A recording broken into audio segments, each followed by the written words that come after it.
दोस्तों, Guru Prasad story channel पर आपका बहुत बहुत स्वागत है। वीडियो शुरू करने से पहले कृपया आप मेरे चैनल को सब्सक्राइब जरूर करें और साथ में बेल आइकन को भी दबा दें ताकि मेरे नए वीडियो का नोटिफिकेशन आपको मिल जाए। और अगर वीडियो अच्छा लगे तो कृपया लाइक, कमेंट और ज्यादा से ज्यादा शेयर करें। अब देर न करते हुए आज की साखी शुरू करते हैं। दोस्तों, बाबा नानक का पूरा जीवन लोगों के प्रति समर्पित रहा है। वो पूरी जिंदगी लोगों को वहमों भरमों से निकालने की कोशिश करते रहे।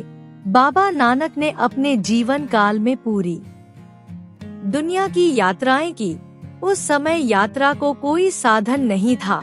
बाबा नानक भाई मर्दाना जी को लेकर पैदल ही पूरी दुनिया में ईश्वर के नाम का संदेश फैलाते रहे।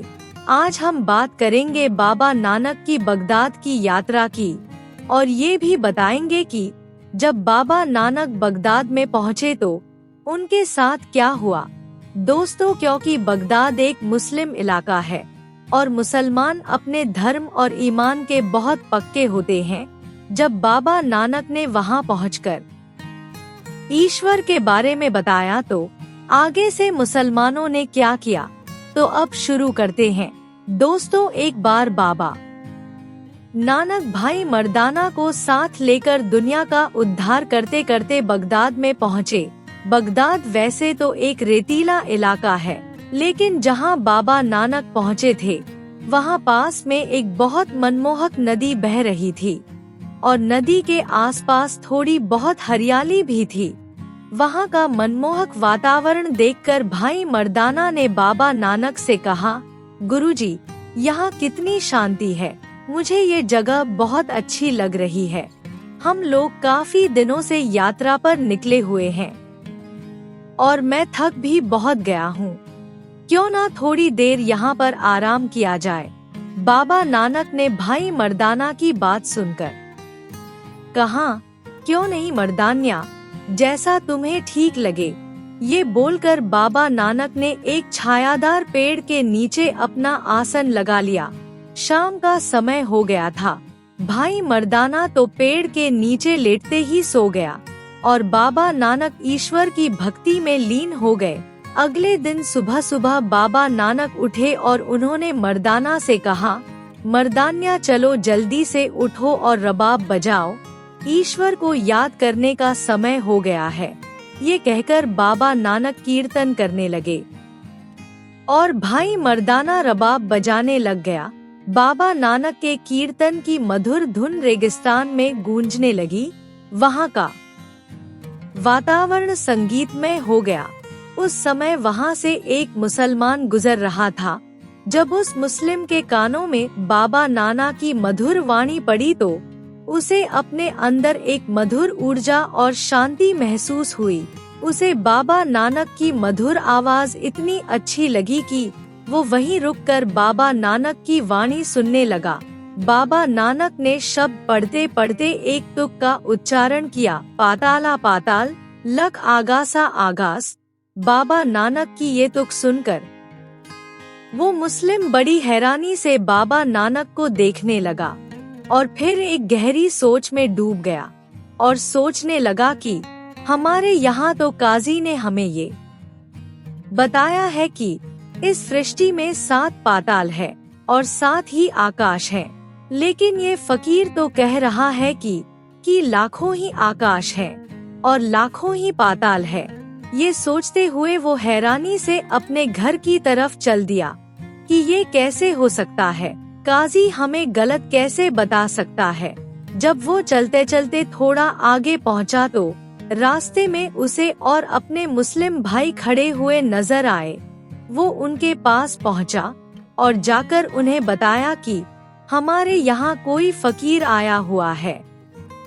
वो तालाब के किनारे बैठा हुआ है। उसके चेहरे पर अद्भुत तेज है। वो कोई बहुत बड़ा संत लगता है और वो ये कह रहा है कि आसमान में लाखों आकाश है और जमीन के नीचे लाखों पाताल है।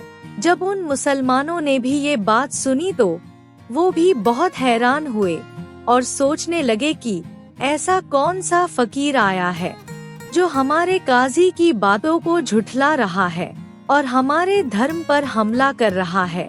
धीरे धीरे ये बात पूरे बगदाद में फैल गई और चलते चलते शहर के काजी के पास पहुंची। जब काजी को ये पता चला तो उसको गुरु नानक देव जी के ऊपर बहुत गुस्सा आया। उसने अपने बेटे और साथ में कुछ सिपाहियों को लिया और तालाब के किनारे चल दिया जहाँ पर बाबा नानक बैठे हुए थे।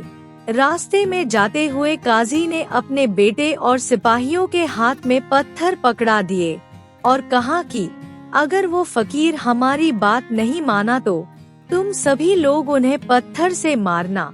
और फिर सिपाहियों से बोला कि और तुम लोग फकीर को बंदी बना लेना। उसके बाद वो सभी बाबा नानक को मारने के लिए चल दिए। जब रास्ते में और भी लोगों ने काजी और उसके बेटे और कई सिपाहियों के साथ जाते हुए देखा तो उन्होंने भी पत्थर उठा लिए और वो भी काजी के पीछे पीछे बाबा नानक को मारने के लिए चल दिए। जब काजी बाबा नानक के पास पहुंचा तो उसने देखा कि तालाब के किनारे पर 2 फकीर बैठे हुए हैं। उनमें से एक जो उसका शिष्य लग रहा था वो रबाब बजा रहा था और दूसरा फकीर कीर्तन कर रहा था। जब काजी ने उन दोनों को देखा तो उसे बहुत गुस्सा आया। वो गुस्से में बाबा नानक के पास जाकर बोला, हमारे धर्म में संगीत को हराम माना जाता है। आप ये सब कुछ जानते हुए भी राग क्यों गा रहे हो? आपकी इतनी हिम्मत कैसे हुई कि आप हमारे ही शहर में आकर हमारे धर्म का अपमान कर रहे हो? हम ये नहीं होने देंगे। आपने जो कुछ किया है उसकी आपको सजा मिलेगी। फिर काजी के हुक्म पर सिपाहियों ने बाबा नानक को चारों तरफ से घेर लिया। बाबा नानक ने मुस्कुराकर काजी की तरफ देखा और कहा, काजी साहब, संगीत कभी बुरा नहीं होता। संगीत तो एक ऐसी चीज है जो मुर्दों में भी जान डाल देता है। और इसके अलावा अगर मनुष्य का मन अशांत रहता है तो वो संगीत के द्वारा उसे शांत भी कर सकता है और इसी संगीत के द्वारा ईश्वर की भी प्राप्ति की जा सकती है। क्योंकि जब कीर्तन किया जाता है और गुरबानी गाई जाती है तो उसको सुनकर मनुष्य का अशांत मन भी शांत हो जाता है और यही शांति मनुष्य को प्रभु की तरफ लेकर जाती है और उसका प्रभु से मिलाप करवाती है। इसलिए संगीत कभी बुरा नहीं होता। इस धरती के कण कण में संगीत समाया हुआ है। तालाब में जो पानी बह रहा है इसकी आवाज ध्यान से सुनो, ये भी एक संगीत है। और ये जो हवा चल रही है इसमें भी एक संगीत है। संगीत के बिना तो प्रभु की प्राप्ति हो ही नहीं सकती। और जो संगीत मनुष्य को ईश्वर से मिलवाता हो वो गलत कैसे हो सकता है? बाबा नानक ने जब ये सब कुछ काजी को कहा तो काजी चुप हो गया, क्योंकि उसके पास बाबा नानक की इन बातों का कोई जवाब नहीं था। कायदे से बाबा नानक ने गलत नहीं कहा था, लेकिन उसके बावजूद काजी बाबा नानक की बात नहीं माना। उसने बाबा नानक से कहा कि मैं यहाँ पर आपका उपदेश सुनने नहीं आया। मैं तो यहाँ इसलिए आया हूँ कि आप लोगों को गलत संदेश दे रहे हो और उन्हें मेरे खिलाफ भड़का रहे हो और उन्हें ये भी कह रहे हो कि लाखों आकाश है और लाखों ही पाताल है। आप ये बात कैसे कह सकते हो? अब तो आपको अपनी बात को साबित करना होगा कि लाखों आकाश है और लाखों ही पाताल है। अगर आप अपनी बात को सही साबित नहीं कर पाए तो मेरे साथ आए हुए मुस्लिम भाई और मैं और मेरा बेटा, हम सभी मिलकर आपको पत्थरों से मार मार कर मार देंगे। जब काजी बाबा नानक से बात कर रहा था तो उसके लड़के ने बात काटते हुए कहा कि अब्बा, अगर ये फकीर अपनी बात साबित नहीं कर पाया तो इसको सबसे पहला पत्थर मैं ही मारूंगा।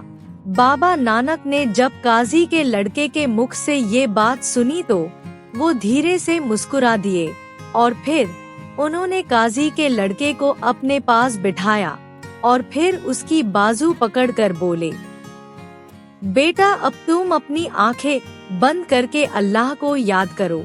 बाबा नानक के मुख से अल्लाह का नाम सुनकर काजी का लड़का चौंक गया और सोचने लगा कि ये फकीर तो हिंदुस्तानी लगता है, फिर अल्लाह के बारे में क्यों बोल रहा है। फिर कुछ सोचकर काजी के लड़के ने अपनी आंखें बंद कर ली और अल्लाह को याद करना शुरू कर दिया। तभी उसे एकदम से अपने अंदर ही लाखों आकाश और लाखों पाताल नजर आने लगे। काजी के लड़के को ऐसा महसूस हो रहा था कि जैसे वो बाबा नानक के साथ हवा में तैर रहा है। इसके अलावा उसे लाखों सूरज और लाखों ही चंद्रमा भी नजर आने लगे। ये हैरान करने वाला दृश्य देखकर काजी का लड़का बाबा नानक से हाथ जोड़कर कहने लगा कि गुरुजी, आप मुझे इसी जगह पर छोड़ दो, मैं अब पृथ्वी लोक पर वापस नहीं जाना चाहता, क्योंकि मुझे यहाँ पर परम आनंद की अनुभूति हो रही है। ऐसा आनंद मुझे पहले कभी महसूस नहीं हुआ, इसलिए आप मुझे यहीं पर रहने दे। मैं धरती पर वापस जाकर इस आनंद को खोना नहीं चाहता। बाबा नानक ने उसकी बात सुनकर कहा, बेटा अगर तुम वापस धरती पर नहीं जाओगे तो अपने अब्बा को विश्वास कैसे दिलाओगे कि आकाश और पाताल साथ साथ नहीं बल्कि अनगिनत है। जब तक तुम धरती पर वापस नहीं जाओगे उन्हें इस बात पर विश्वास नहीं होगा। ये बात बोलने के बाद बाबा नानक ने काजी के लड़के के सर पर हाथ रखा और उसे लेकर वापस धरती पर आ गए। धरती पर पहुंचकर जब काजी के लड़के ने अपनी आंखें खोली तो सबसे पहले अपने हाथों में पकड़े हुए पत्थर फेंक दिए और बाबा नानक के चरणों में गिर पड़ा और फिर हाथ जोड़कर बोला, गुरुजी मुझसे बहुत बड़ी गलती हो गई जो मैं आपको मारने के लिए पत्थर लेकर आया। कृपया मेरी इस भूल के लिए मुझे माफ कर दीजिए। बाबा नानक ने काजी के लड़के की बाजू पकड़कर उसे ऊपर उठाया और कहा कि जो अपनी गलती सुधार लेता है उससे बड़ा कोई मनुष्य नहीं होता। तुमने जो कुछ भी किया अनजाने में किया, इसलिए तुम्हें क्षमा मांगने की कोई जरूरत नहीं। काजी बड़ी हैरानी से अपने लड़के की तरफ देख रहा था और सोच रहा था कि फकीर ने इसके ऊपर ऐसा कौन सा ऐसा जादू कर दिया जो ये उसके पैर पकड़कर माफी मांग रहा है। अभी वो हैरानी से बाहर निकला ही था, तभी उसके लड़के ने कहा, अब्बा जब मैंने अल्लाह को याद करने के लिए अपनी आंखें बंद की तो मेरी आत्मा उड़ते उड़ते आकाश में तैरने लगी।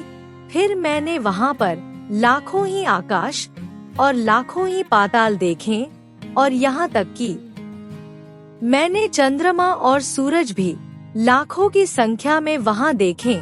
ये फकीर बाबा बिल्कुल सही कह रहे थे।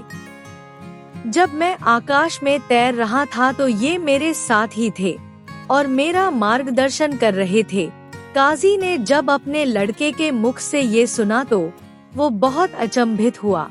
वो समझ गया कि ये फकीर जरूर कोई चमत्कारी है या फिर फकीर के रूप में अल्लाह का बंदा है। उस काजी को अपने लड़के की बातों पर पूरा विश्वास था, इसलिए उसने भी बाबा नानक के आगे सर झुका दिया और उन्हें माथा टेका और अपनी गलती के लिए माफी मांगी। काजी और उसके लड़के को बाबा नानक के चरणों में पड़े हुए देखकर जो लोग बाबा नानक को मारने के लिए पत्थर लेकर आए थे उन्होंने भी पत्थर फेंक दिए और बाबा नानक के चरणों में गिर पड़े और उनकी शरण में आ गए। सिपाहियों ने जब ये देखा तो वो भी गुरुजी चरणों में गिर गए। बाबा नानक ने उन सभी को माफ कर दिया। फिर काजी ने गुरुजी से प्रार्थना की और कहा, गुरुजी हम आपका कीर्तन सुनना चाहते हैं। मैंने लोगों के मुख से आपके बारे में बहुत सुना है कि जब आप संगीत गा रहे थे तो उन्हें बहुत शांति महसूस हो रही थी। फिर बाबा नानक ने भाई मर्दाना को रबाब बजाने के लिए कहा और बाबा नानक कीर्तन करने लगे। बाबा नानक का दिल को छू लेने वाला कीर्तन सुनकर सभी वहां बैठे हुए लोग मदहोश हो गए और बाबा नानक की जय जयकार करने लगे। फिर काजी ने बाबा नानक के आगे विनती की और कहा कि गुरुजी मुझे कुछ दिनों के लिए अपनी सेवा का मौका दें। बाबा नानक ने उसका प्यार देखकर उसकी प्रार्थना स्वीकार कर ली और कुछ दिन वहीं पर रुके। काजी और उसके लड़के ने बाबा नानक की बहुत सेवा की और उनके कीर्तन का आनंद उठाया। फिर बाबा नानक काजी को नाम का भेद देकर भाई मर्दाना को साथ लेकर अपनी अगली यात्रा पर चल पड़े। दोस्तों, बाबा नानक ने दुनिया के कोने कोने में जाकर नाम का उपदेश दिया और लोगों को ईश्वर से जुड़ने का रास्ता बताया और साथ में ये भी बताया कि नाम के बिना मनुष्य की मुक्ति नहीं हो सकती। जब तक मनुष्य नाम की कमाई नहीं करेगा, वो उस निरंकार के घर कभी नहीं जा पाएगा। इसलिए हमें भी बाबा नानक के उपदेशों पर चलते हुए लोगों की भलाई और भजन सुमिरन पर ध्यान देना चाहिए, ताकि हम भी उस ईश्वर के घर में वापस जा सके। दोस्तों, मनुष्य धरती पर जन्म लेता है और दुख पाता है, जबकि ईश्वर ने मनुष्य को सृष्टि का सरताज बनाया है, यानी सृष्टि में जितने भी जीव जंतु हैं, उन सब से ऊपर। लेकिन उसके बावजूद मनुष्य अपने कर्मों के द्वारा बहुत नीचे गिर चुका है। मनुष्य के शरीर को जीता जागता मंदिर कहा गया है, जिसमें ईश्वर खुद रहता है। हमें भी शरीर की कदर करनी चाहिए और बाबा नानक के बताए हुए उपदेश के अनुसार चलना चाहिए और रोज बिना नागा भजन सुमिरन करना चाहिए। दोस्तों, बाबा नानक की आज की साखी आपको कैसी लगी? कृपया कमेंट करके जरूर बताएं और वीडियो अच्छा लगे तो लाइक और शेयर भी जरूर करें। आपके बेशुमार प्यार के लिए आपका बहुत बहुत धन्यवाद। वाहेगुरु जी का खालसा, वाहेगुरु जी की फतेह।